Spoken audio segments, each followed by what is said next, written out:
आयु बुद्धि आरोग्यता या चाहो संतान, शिव पूजन विधिवत करो, दुख हरे भगवान।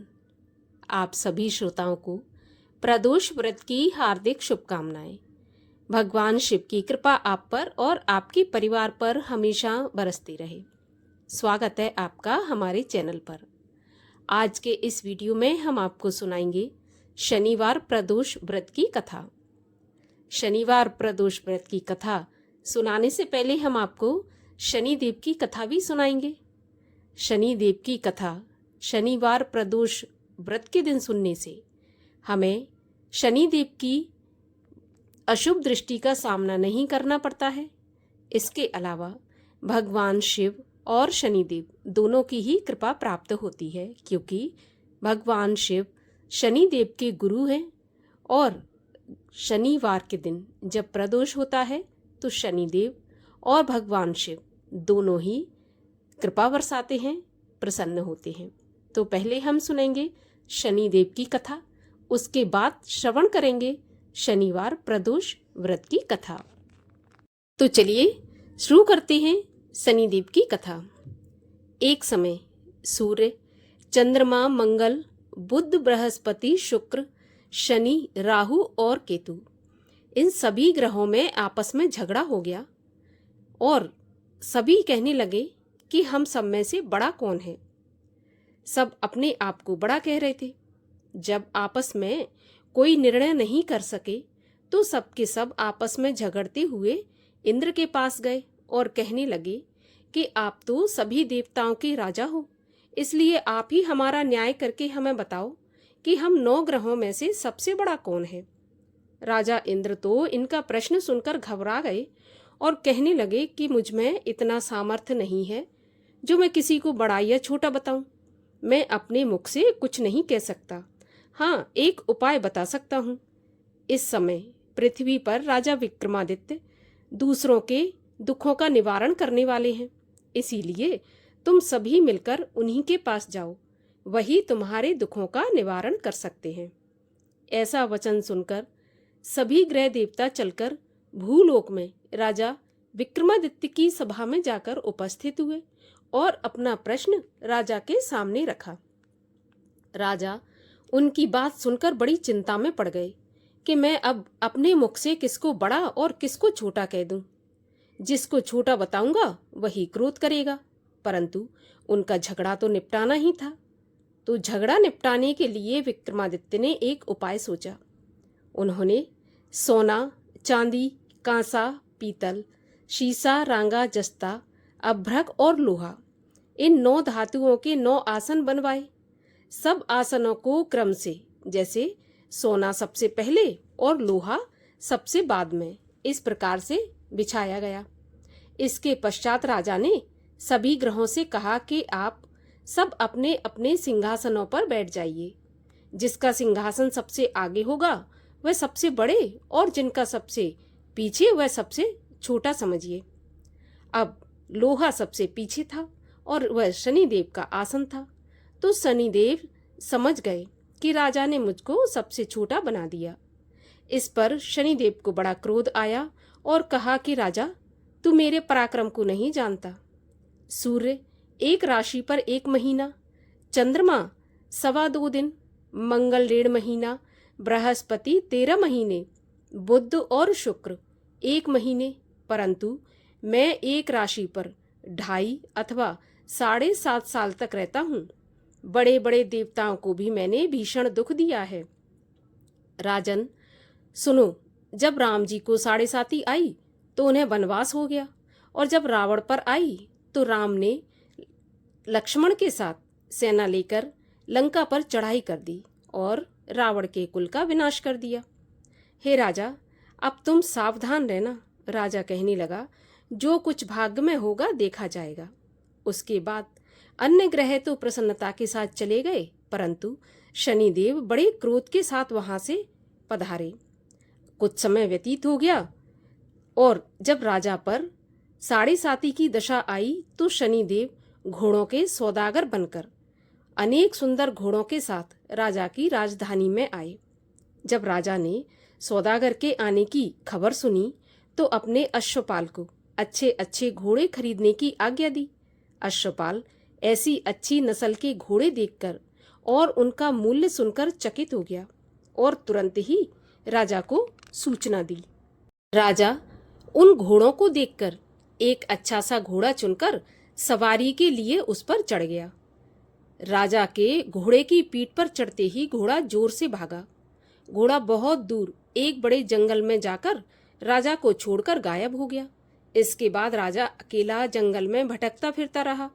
कुछ देर के पश्चात राजा ने भूख और प्यास से दुखी होकर भटकते भटकते एक ग्वाले को देखा।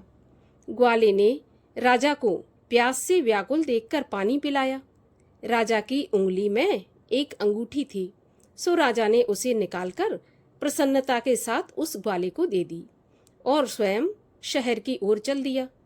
राजा शहर में पहुंचकर एक सेठ की दुकान पर जाकर बैठ गया और अपने आप को उज्जैन का रहने वाला और अपना नाम बीका बताने लगा। सेठ ने उसको कुलीन मनुष्य समझकर जल आदि पिलाया। भाग्यवश उस दिन सेठ की दुकान पर बिक्री बहुत अधिक हुई, तो सेठ ने उसको भाग्यवान पुरुष समझा और भोजन कराने के लिए अपने साथ अपने घर ले आया। भोजन करते समय राजा ने आश्चर्य की एक बात देखी कि खूंटी पर एक हार लटक रहा है और वह खूंटी उस हार को निगल रही है। भोजन के पश्चात कमरे में आने पर जब सेठ को कमरे में हार नहीं मिला तो सबने यही सोचा कि बीका के सिवाय तो यहाँ पर कोई आया ही नहीं है, तो हार भी बीका ने ही चुराया होगा। परंतु जब बीका से पूछा गया कि उसने हार चुराया है तो उसने साफ साफ मना कर दिया। इस पर कुछ लोग इकट्ठे होकर उसको फौजदार के पास ले गए। फौजदार ने उसको राजा के सामने उपस्थित कर दिया और कहा कि ये आदमी तो भला प्रतीत होता है, चोर मालूम तो नहीं होता, परंतु सेठ का कहना है कि इसके सिवाय वहां पर कोई आया ही नहीं, अवश्य ही इसी ने चोरी की है। तब राजा ने आज्ञा दी कि इसके हाथ पैर काटकर चौरंगिया किया जाए। राजा की आज्ञा का तुरंत पालन किया गया और बीका के हाथ पैर काट दिए गए। इस प्रकार कुछ काल व्यतीत होने पर एक तेली उसको अपने घर ले गया और कोलू पर उसको बिठा दिया। बीका अपनी जुबान से कोलू पर बैठा हुआ बैल हाँकता रहा। जब शनि की दशा समाप्त हो गई और एक रात को वर्षा ऋतु के समय वह मल्हार राग गाने लगा। उसका गाना सुनकर उस शहर के राजा की कन्या उस राग पर मोहित हो गई और दासी को खबर लेने के लिए भेजा कि वह पता करके आए शहर में कौन गा रहा है। दासी सारे शहर में फिरती फिरती क्या देखती है कि एक तेली के घर में चौरंगिया राग गा रहा है। दासी ने महल में आकर राजकुमारी को सारा वृत्तांत सुना दिया। बस उसी क्षण राजकुमारी ने अपने मन में यह प्रण कर लिया कि चाहे कुछ भी हो जाए, विवाह तो मैं इसी चौरंगिया के साथ करूंगी। सुबह होते ही जब दासी ने राजकुमारी को जगाना चाहा तो राजकुमारी अनशन व्रत लेकर पड़ी रही। तब दासी ने रानी के पास जाकर राजकुमारी के ना उठने का सारा वृत्तांत कहा। रानी ने तुरंत ही वहां पर पहुंचकर राजकुमारी को जगाया और उसके दुख का कारण पूछा। तो राजकुमारी ने कहा कि माँ, मैंने यह प्रण कर लिया है कि तेली के घर में जो चौरंगिया है उसी के साथ विवाह करूंगी। माता ने कहा, पगली ये क्या बात कर रही है, तेरा विवाह तो किसी देश के राजा के साथ किया जाएगा। तब कन्या कहने लगी, माताजी, मैं अपना प्रण नहीं तोड़ूंगी। माता ने चिंतित होकर यह बात राजा को बताई। जब महाराज ने भी आकर समझाया कि मैं अभी देश देशांतर में अपने दूत भेजकर सुयोग्य, रूपवान एवं बड़े से बड़े गुणी राजकुमार के साथ तुम्हारा विवाह करूंगा, ऐसी बात तुमको कभी नहीं सोचनी चाहिए। तो कन्या बोली, पिताजी, मैं अपने प्राण त्याग दूंगी परंतु किसी और से विवाह नहीं करूंगी। इतना सुनकर राजा ने क्रोध से कहा, यदि तेरे भाग्य में ऐसा ही लिखा है तो जैसी तेरी इच्छा हो तू वैसा ही करना। राजा ने तेली को बुलाकर उससे कहा कि तेरे घर में जो चौरंगिया है उसके साथ मैं अपनी कन्या का विवाह करना चाहता हूँ। तो तेली बोला, महाराज ये कैसे हो सकता है? कहाँ आप हमारे राजा और कहाँ मैं एक तेली। परंतु राजा ने कहा कि भाग्य के लिखे को कोई नहीं टाल सकता, अपने घर जाकर विवाह की तैयारी करो। राजा ने उसी समय तोरण बंधनवार लगवाकर अपनी राजकुमारी का विवाह चौरंगिया बना विक्रमादित्य के साथ कर दिया। रात्रि को जब विक्रमादित्य और राजकुमारी महल में सोए तो आधी रात के समय शनिदेव ने विक्रमादित्य को स्वप्न दिया और कहा कि राजा कहो, मुझे छोटा बताकर तुमने कितना दुख उठाया। तब राजा ने शनिदेव से क्षमा मांगी और शनिदेव ने प्रसन्न होकर विक्रमादित्य को हाथ पैर वापस दे दिए। तब राजा ने कहा, हे शनि महाराज, मेरी आपसे एक प्रार्थना है, तो आप स्वीकार करें कि जैसा दुख आपने मुझे दिया ऐसा किसी और को ना दें। तो शनिदेव ने कहा कि तुम्हारी यह प्रार्थना स्वीकार है।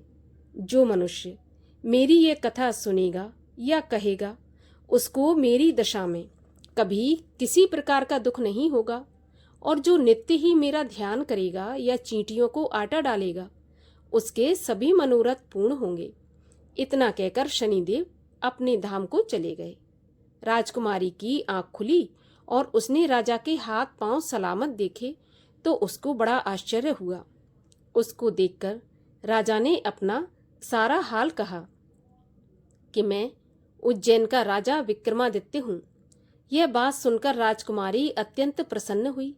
प्रातःकाल राजकुमारी से उसकी सखियों ने पूछा तो उसने अपने पति का सारा वृत्तांत कह सुनाया। तब सबने प्रसन्नता प्रकट की और कहा कि ईश्वर ने आपकी मनोकामना पूरी कर दी। जब उस सेठ ने यह बात सुनी तो वह विक्रमादित्य के पास आया और राजा विक्रमादित्य के पैरों में गिरकर क्षमा मांगने लगा कि आप पर मैंने चोरी का झूठा आरोप लगाया, अतः आप मुझको जो चाहें दंड दें। तब राजा ने कहा कि मुझ पर शनिदेव का कोप था, इसी कारण ये सब दुख मुझको प्राप्त हुआ। इसमें तुम्हारा कोई दोष नहीं है, तुम अपने घर जाकर अपना काम करो।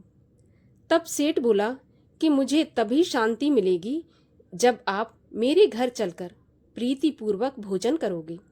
राजा ने कहा कि ठीक है, जैसी आपकी इच्छा।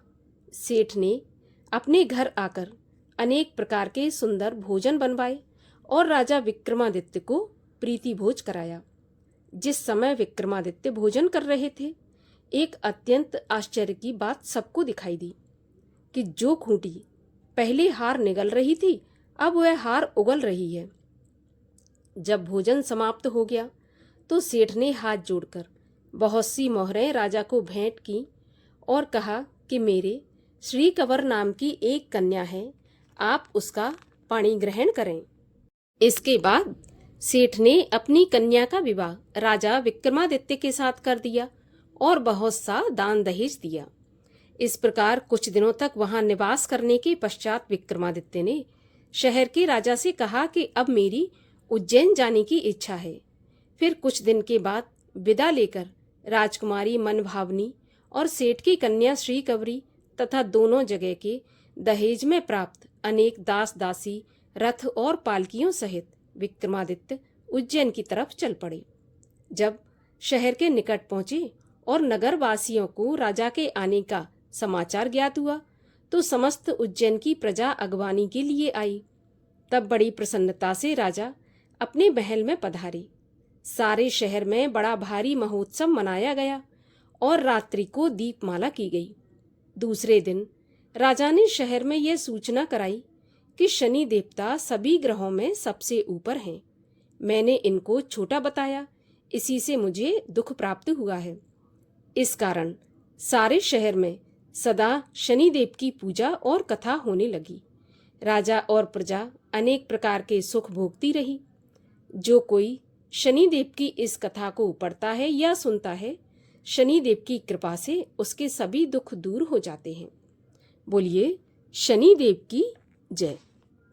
और आइए अब सुनते हैं शनिवार प्रदोष व्रत की कथा। गर्गाचार्य जी ने कहा, हे महामते, आपने शिव शंकर प्रसन्न हेतु समस्त प्रदोष व्रत का वर्णन किया। अब हम शनि प्रदोष विधि सुनने की इच्छा रखते हैं, सो कृपा करके सुनाइए। तब सूत जी बोले, हे ऋषिगण, निश्चयात्मक रूप से आपका शिव पार्वती के चरणों में अत्यंत प्रेम है। मैं आपको शनि त्रयोदशी के व्रत की विधि बताता हूँ, सो ध्यान पूर्वक सुनिए। एक पुरातन कथा है कि एक निर्धन ब्राह्मण की स्त्री दरिद्रता से दुखी हो शांडिल्य ऋषि के पास जाकर बोली, हे महामुनि, मैं अत्यंत दुखी हूँ, दुख निवारण का उपाय बताइए। मेरे दोनों पुत्र आपकी शरण में हैं। मेरे ज्येष्ठ पुत्र का नाम धर्म, जो कि राजपुत्र है, और छोटे पुत्र का नाम शुचिव्रत है। हम दरिद्री हैं, आप ही हमारा उद्धार कर सकते हैं। इतनी बात सुनकर ऋषि ने शिव प्रदोष व्रत करने के लिए कहा। तब तीनों प्राणी प्रदोष का व्रत करने लगे।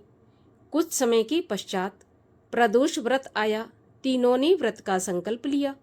छोटा लड़का, जिसका नाम शुचिव्रत था, एक तालाब पर स्नान करने को गया तो उसे मार्ग में स्वर्ण कलश धन से भरपूर मिला। उसको लेकर वह घर आया। प्रसन्न हो माता से कहा कि माँ, यह धन मुझे मार्ग में प्राप्त हुआ है। माता ने धन देखकर शिव महिमा का वर्णन किया। राजपुत्र को अपने पास बुलाकर बोली, देखो, यह धन हमें शिवजी की कृपा से प्राप्त हुआ है, अतः प्रसाद के रूप में दोनों पुत्र आधा आधा बांट लो। माता का वचन सुनकर राजपुत्र ने शिव पार्वती का ध्यान किया और बोला, हे पूजनीय, यह धन आपके पुत्र का ही है, मैं इसका अधिकारी नहीं हूँ। मुझे शंकर भगवान और माता पार्वती जब देंगे मैं तभी लूंगा। इतना कहकर वह राजपुत्र शंकर जी की पूजा में लग गया। एक दिन दोनों भाइयों को प्रदेश भ्रमण का विचार हुआ। वहां अनेक गंधर्व कन्याओं को क्रीड़ा करते हुए देखा।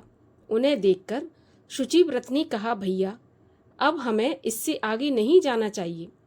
इतना कहकर शुचिव्रत उसी स्थान पर बैठ गया, परंतु राजपुत्र अकेला ही स्त्रियों के बीच में जा पहुंचा। वहां पर एक स्त्री अति सुंदरी राजकुमार को देखकर राजकुमार पर मोहित हो गई और राजपुत्र के पास पहुंचकर कहने लगी, हे सखियों, इस वन के समीप ही जो दूसरा वन है, तुम वहां पर जाकर देखो। भांति भांति के पुष्प खिले हैं, बड़ा सुहावना समय है, उसकी शोभा देखकर आओ। मैं यहाँ बैठी हूँ, मेरे पैर में बहुत पीड़ा है। ये सुन सब सखी दूसरे वन में चली गईं। वह सुंदरी राजकुमार की ओर देखती रही। इधर राजकुमार भी कामुक दृष्टि से निहारने लगा। युवती बोली, आप कहाँ रहते हैं और इस वन में कैसे आए हैं? किस राजा के पुत्र हैं? आपका नाम क्या है? तब राजकुमार बोला, मैं विदर्भ नरेश का पुत्र हूँ, और आप अपना परिचय दें। तब युवती बोली, मैं विद्रविक नामक गंधर्व की पुत्री हूँ, मेरा नाम अंशुमती है। मैंने आपकी मन स्थिति को जान लिया है कि आप मुझ पर मोहित हैं। विधाता ने हमारा तुम्हारा संयोग मिलाया है। और युवती ने मोतियों का हार राजकुमार के गले में डाल दिया। राजकुमार हार स्वीकार करते हुए बोला कि हे भद्रे, मैंने आपका प्रेम उपहार स्वीकार कर लिया है, परंतु मैं बहुत निर्धन हूँ। राजकुमार के इन वचनों को सुनकर गंधर्व कन्या बोली कि मैं जैसा कह चुकी हूँ वैसा ही करूँगी, अब आप अपने घर जाएं। इतना कहकर गंधर्व कन्या सखियों से जाकर मिल गई। घर जाकर राजकुमार ने शुचिव्रत को सारा वृत्तांत कह सुनाया। जब तीसरा दिन आया, वह राजपुत्र शुचिव्रत को लेकर उसी वन में जा पहुंचा। वही गंधर्वराज अपनी कन्या को लेकर आ पहुंचा। इन दोनों राजकुमारों को देख आसन देकर कहा कि मैं कैलाश पर गया था। वहां शंकर जी ने मुझसे कहा कि धर्मगुप्त नाम का राजपुत्र है, जो इस समय राज्य विहीन निर्धन है, मेरा परम भक्त है। हे गंधर्वराज, तुम उसकी सहायता करो। मैं महादेव जी की आज्ञा से इस कन्या को आपके पास लाया हूँ, आप इसका निर्वाह करें। मैं आपकी सहायता करके आपको राजगद्दी पर बिठा दूंगा। इस प्रकार गंधर्वराज ने कन्या का विधिवत विवाह कर दिया। विशेष धन और सुंदर गंधर्व कन्या को पाकर राजपुत्र अति प्रसन्न हुआ। भगवान शिव की कृपा से अपने शत्रुओं का दमन करके राज्य का सुख भोगने लगा। शनिवार प्रदोष व्रत कथा समाप्त हुई। बोलिए भोलेनाथ की जय, शिव शंकर महादेव की जय, शनिदेव की जय।